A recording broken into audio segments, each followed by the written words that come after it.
Gentlemen, the situation is dire. We must act now. Advance the 5th Division along this flank. We flank them here. Gentlemen, the enemy is advancing here. We must counterattack immediately to hold this position.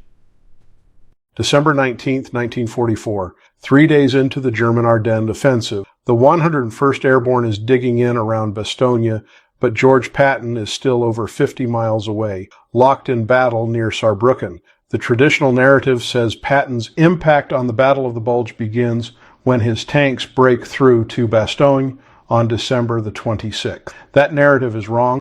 By December 22nd, before a single Third Army vehicle reaches the besieged town, German operational plans are already collapsing. Fuel allocations are being redirected. Reserve divisions are being held back. Attack schedules are being delayed. Not because of what Patton has done, but because of what German intelligence believes he is about to do. The Battle of the Bulge is being decided not by the forces engaged at Bastogne.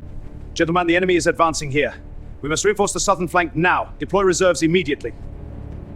Gentlemen, the operation begins at dawn. I expect flawless execution from every man. But by the force that isn't there yet. This is the story of how Patton changed the outcome of Germany's last major offensive before he ever set foot in the Ardennes. December 19th, 1944, 1100 hours. Supreme Headquarters Allied Expeditionary Force calls an emergency conference at Verdun to address the German breakthrough in the Ardennes. Eisenhower, Bradley, and Patton, the situation is critical. German armored spearheads have penetrated 40 miles into American lines. 2 entire divisions are surrounded. The road network behind American positions is compromised. Eisenhower needs reserves to contain the breakthrough, and he needs them immediately. Patton studies the situation map for less than 5 minutes before making an offer that shocks everyone in the room. He can disengage Third Army from its current offensive in the Saar, execute a 90-degree pivot north, and attack into the southern flank of the German penetration. The enemy is advancing from the east. We flank them from the north. Yes, sir. Moving out. Go now. Double time. Soldiers, attention! We advance with honor and steel resolve. Salute! Not in a week, not in 5 days, in 48 hours, with 3 full divisions. Other commanders in the room consider this impossible. Third Army is actively engaged with German forces along a 100-mile front, disengaging from contact, moving north through winter weather on inadequate roads, and attacking in a completely different sector requires staff work that normally takes weeks. Patton is proposing to do it in 2 days. Eisenhower, desperate for any option that might stabilize the situation, accepts. At 13:45 hours, Patton leaves the conference and begins issuing orders. What follows is not improvisation. It's the execution of a plan Patton's staff has been developing since December 16th, when the first reports of German offensive reached Third Army headquarters. While other Allied commanders were still assessing the situation is critical. We must act now. These positions are key to the operation. Deploy immediately. Patton had directed his staff to prepare contingency plans for moving Third Army north. The plans are detailed, accounting for routes, fuel requirements, and timing. When Eisenhower asks for help, Patton already knows exactly how to provide it. At 1700 hours on December 19th, 3 Third Army divisions begin disengaging from their positions in the Saar. The 4th Armored Division, the 26th Infantry Division, and the 80th Infantry Division receive movement orders specifying routes, assembly areas, and attack objectives in the Ardennes. The orders are so detailed that battalion commanders can begin moving without waiting for additional guidance. By midnight, lead elements are already on the roads north. This movement does not go unnoticed. German intelligence detects Third Army's disengagement within hours. Radio intercepts indicate major troop movement. Luftwaffe reconnaissance, flying despite weather, photographs American columns on roads leading north. By the morning of December 20th, German High Command knows that Patton is moving toward the southern flank of their offensive. This knowledge triggers a cascade of decisions that will fundamentally alter German operations in the Ardennes before Third Army fires its first shot in the new sector. December 20th, 1944, German High Command receives intelligence reports confirming Third Army's northward movement. The implications are immediately understood. The Ardennes offensive plan assumes that American forces will be surprised, disorganized, and unable to mount effective counterattacks for at least a week. Patton's rapid response invalidates that assumption. If Third Army attacks the southern flank of the German penetration in the next 72 hours, it will threaten the entire offensive supply lines and line of advance. General der Panzertruppen Hasso von Manteuffel, commanding 5th Panzer Army, receives orders from Army Group B to detach armored reserves from his exploitation force and position them to defend against potential Third Army attack from the south. These reserves, elements of Panzer Lehr Division and 2nd Panzer Division, were originally designated to exploit the breakthrough toward the Meuse River. Instead, they're being repositioned defensively before Third Army has even entered the operational area. The redeployment delays German exploitation by 12 critical hours and diverts fuel and ammunition that was allocated for offensive operations. At 7th Army headquarters, commanding the southern sector of the German offensive, staff officers study maps and calculate when Third Army might arrive in force. Their assessment: American attack possible as early as December 22nd. 7th Army issues orders to its subordinate corps to establish defensive positions facing south and to prioritize securing the southern flank over continuing westward advance.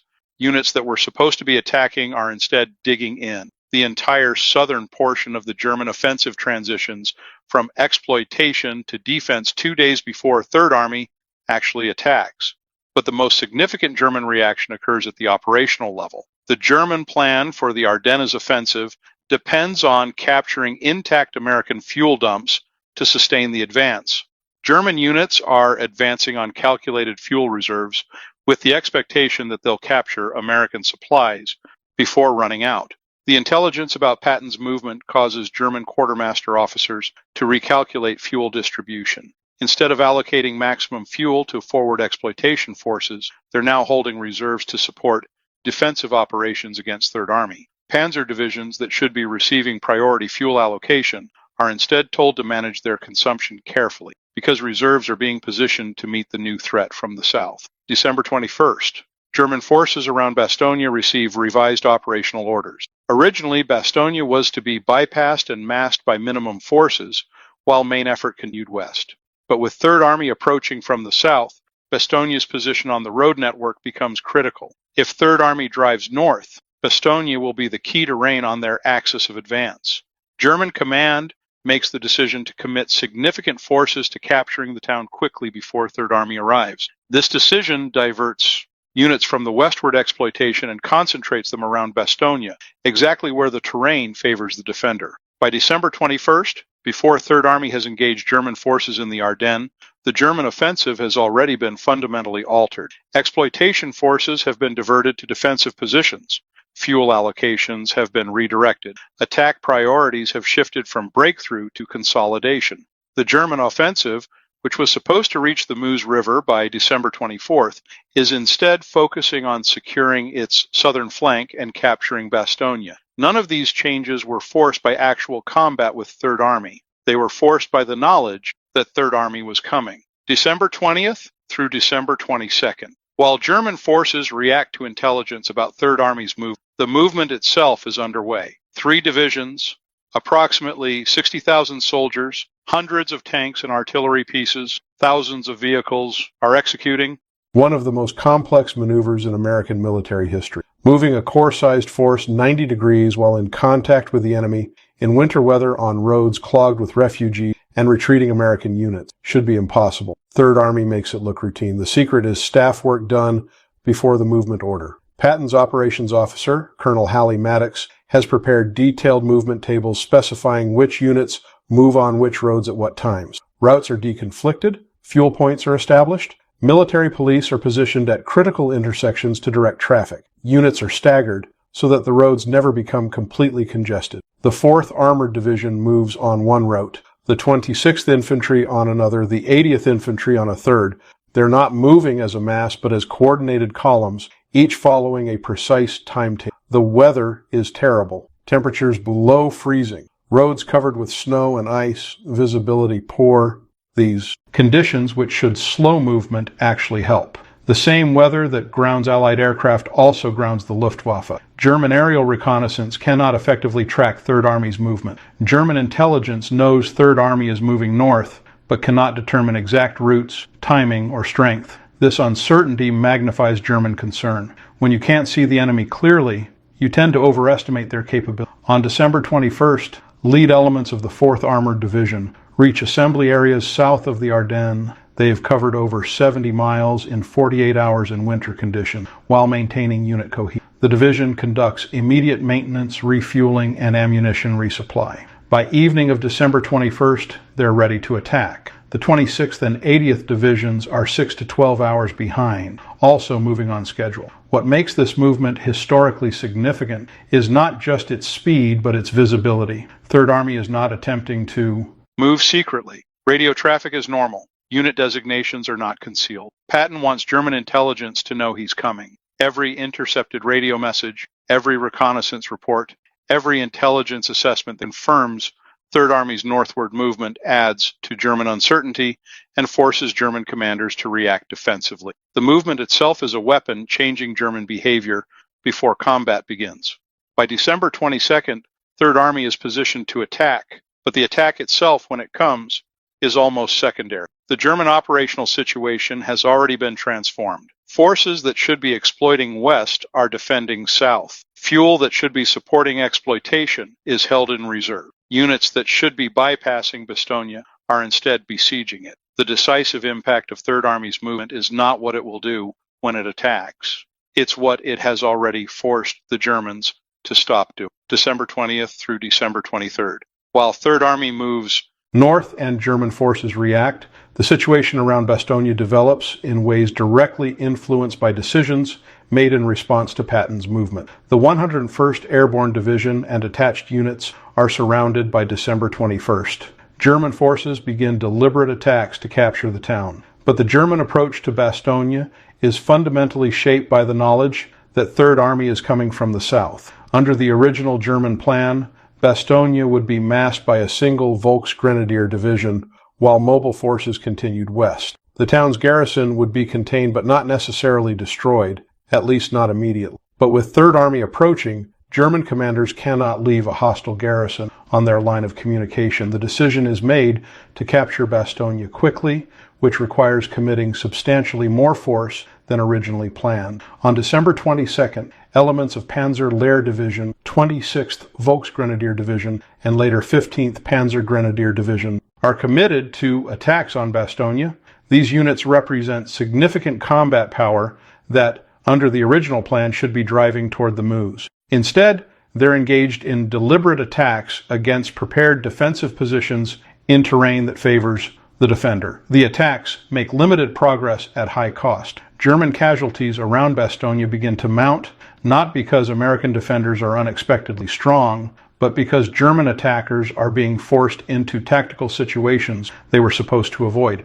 The terrain around Bastogne is not ideal for armored warfare. The town sits on high ground surrounded by forests and villages that create natural defensive positions. American engineers have created obstacles and prepared firing positions. The 101st Airborne, though lightly equipped compared to mechanized infantry, is composed of elite troops trained for exactly this kind of defensive operation. Under ideal circumstances, German forces would bypass such a position. But circumstances are not ideal because Third Army's approach has made capturing Bastogne a priority. German artillery and armor batter American positions around Bastogne throughout December 22nd and 23rd. American defenders hold, but the situation is tenuous. Ammunition is limited.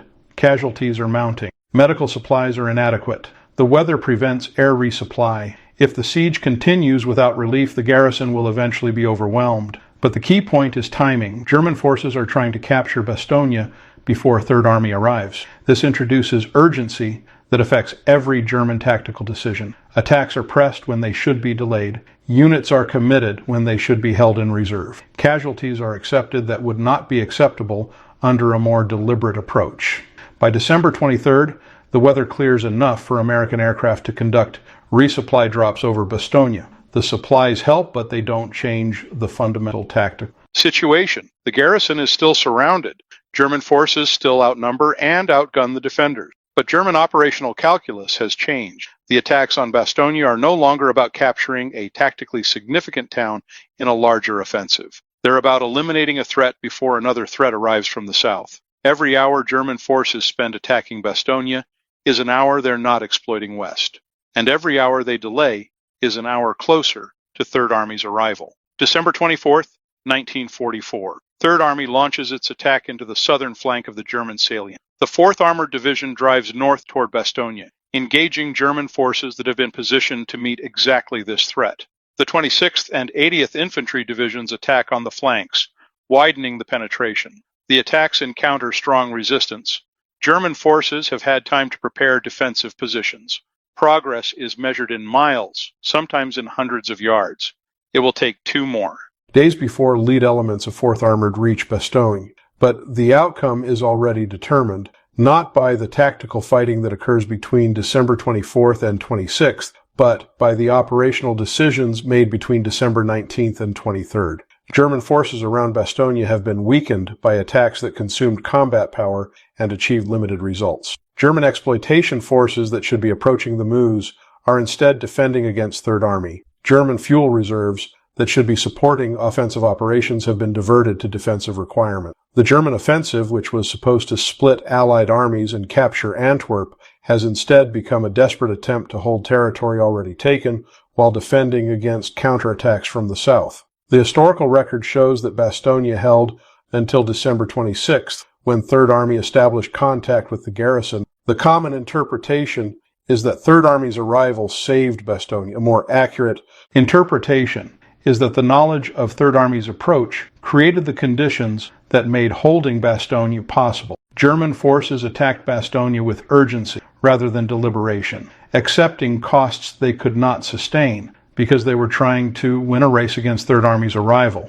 They lost that race not on December 26th when American tanks reached the town, but on December 20th when German intelligence confirmed that Patton was moving north. The Battle of the Bulge continued until late January 1945, but its outcome was decided in the first week. German forces never reached the Meuse. They never captured the fuel dumps they needed to sustain operations. They never split the Allied armies. The offensive, supposed to change the course of the war instead, became Germany's last major expenditure of armored reserves in the West. Historians analyzing the battle identify multiple factors in German failure: weather, fuel shortages, stronger than expected American resistance, Allied air power, all true. But the sequence of events between December 19th and December 26th reveals another factor that has received less attention. Patton's movement north did not defeat the German offensive by destroying German forces.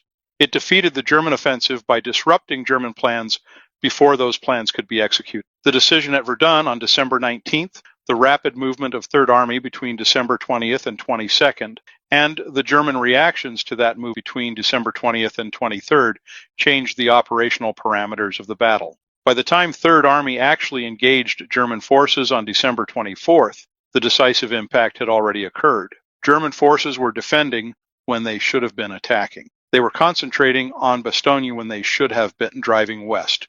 They were managing fuel carefully when they should have been exploiting boldly. When American tanks rolled into Bastogne on December 26th, they were not arriving to save a desperate situation.